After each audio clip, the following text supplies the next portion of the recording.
आप 50 scholars, teachers and illiterate इंसान को कुछ शब्द में चुप करा सकते हैं, लेकिन आप 50 थ्योरीज एंड फैक्ट्स से भी कोई इलिटरेट इंसान को चुप नहीं करा सकते। ये एक लाइन आज के जवानों में सबसे बड़ी ट्रेजेडी बनी हुई है। जब क्रिटिकल थिंकिंग मर जाती है तब कलेक्टिव स्टुपिडिटी बढ़ती जाती है। आज हर इंसान को लगता है कि उस अपनी जगह पर सही है और उसका मेंटेलिटी बहुत ही कम लोगों के साथ मैच होती है। ओपिनियंस लॉजिक से ज़्यादा चिल्लाता है और इमोशंस एविडेंस से ज़्यादा पावरफुल है। लेकिन सवाल आता ये है कि एक हो क्यों रहा है? लोगों में आज क्रिटिकल थिंकिंग एंड क्रिएटिविटी आखिर क्यों मरता जा रहा है? इस सवाल का जवाब सुनने से पहले आपको ये समझना होगा कि क्रिटिकल थिंकिंग होता क्या है और ये हिस्ट्री में कब से शुरू हुआ है। क्रिटिकल थिंकिंग का मतलब ज़्यादा सोचना नहीं होता है, बल्कि सही तरीके से सोचना होता है। मतलब चीज़ों पर सवाल उठाना, प्रूफ ढूंढना एंड बिना किसी रीजन से किसी चीज़ को जल्दी ही एक्सेप्ट कर लेना और हार मान लेना। भारत में अगर परंपरा देखें तो ये बहुत ही पुरानी परंपरा है। बुद्धा ने दुख और जीवन पर प्रश्न उठाए थे। चाणक्य ने राजनीति और पावर के लॉजिक को समझा था। कबीर और रहीम ने अपने दोहे से अंधविश्वास और रिचुअलिज्म जैसे चीज़ों को चैलेंज किया था। बाद में Swami Vivekananda ji, doctor B are Ambedkar और भी बहुत सारे हाईली इंटेलेक्चुअल पर्सन, सब ने यही कहा था, एजुकेशन का मतलब सिर्फ रट्टा लगाकर और पैसों से डिग्री को खरीदना नहीं होता है, बल्कि अपनी इंटेलेक्चुअलिटी का लेवल को बढ़ाना ही एजुकेशन कहलाता है। क्यों पूछने की हिम्मत ही असली एजुकेशन की तरफ पहला कदम है।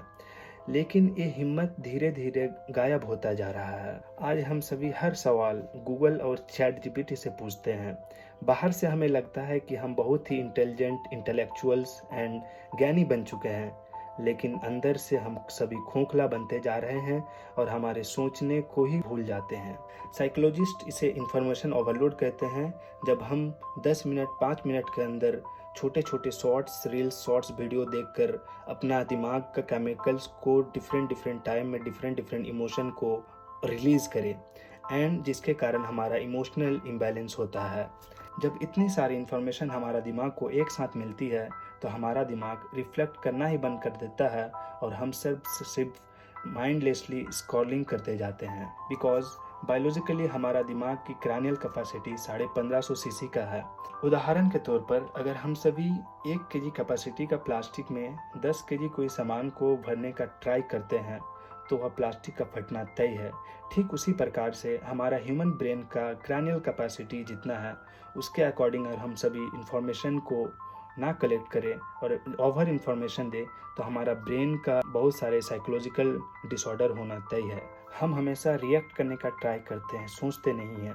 सोशल मीडिया ने हमें एक ऐसे बबल में फंसा दिया है जहां हम उन्हीं लोगों को सुनते हैं जिन लोगों के साथ हमारा सोच और मेंटेलिटी मैच होती है। एल्गोरिदम हमारे दिमाग को पढ़कर ऐसी कंटेंट दिखाती है जिसे हम पसंद करते हैं और हम पहले देखते आ रहे हैं। और हम सभी हमारे समाज में अभद्र और अपमानजनक टिप्पणियां कर हमारे माँ, बहन, बेटी के ऊपर और भी अन्य गलत तरीकों का कंटेंट बनाकर कंटेंट क्रिएटर लोगों को अपना सपोर्ट देकर उन्हें अपना सुपरस्टार और हीरो मान लेते हैं। इससे होता क्या है, हम अपने बिलीव को कभी चैलेंज ही नहीं कर पाते और यही होता है कॉन्फर्मेशनल बायस, जिसे हम अपना दिमाग को कभी चैलेंज और कभी सोचने में मजबूर ही नहीं करते। ये सिर्फ एक्सट्रीमिटीज और इलिटरेट तक ही सीमित नहीं है, बल्कि यह सिम्टम्स आजकल काफ़ी पढ़े लिखे लोगों में भी पाया जा रहा है। इसलिए आप जब आज डिबेट सुनते हो उसमें सिर्फ झगड़ा हो रहा होता है और ऊपर से मीडिया वालों ने सेंसेशनलिज्म का बिजनेस बना रखा है। आज हर न्यूज़ ब्रेकिंग है और हर सवाल अर्जेंट है। इंडिया 24 घंटा आज लाउड मशीन बन गया है, जहां इमोशंस रीजन से ज़्यादा लाउड्स है और यही वो जगह है जहां क्रिटिकल थिंकिंग मर जाती है बिना किसी शोर के। तो सवाल ये है, इससे बचना कैसे है? जवाब सिंपल सा है, क्यूरियोसिटी एंड क्रिएटिविटी से। एजुकेशन का मतलब सिर्फ मार्क्स, डिग्री और जॉब नहीं होता है, बल्कि माइंडसेट्स होता है।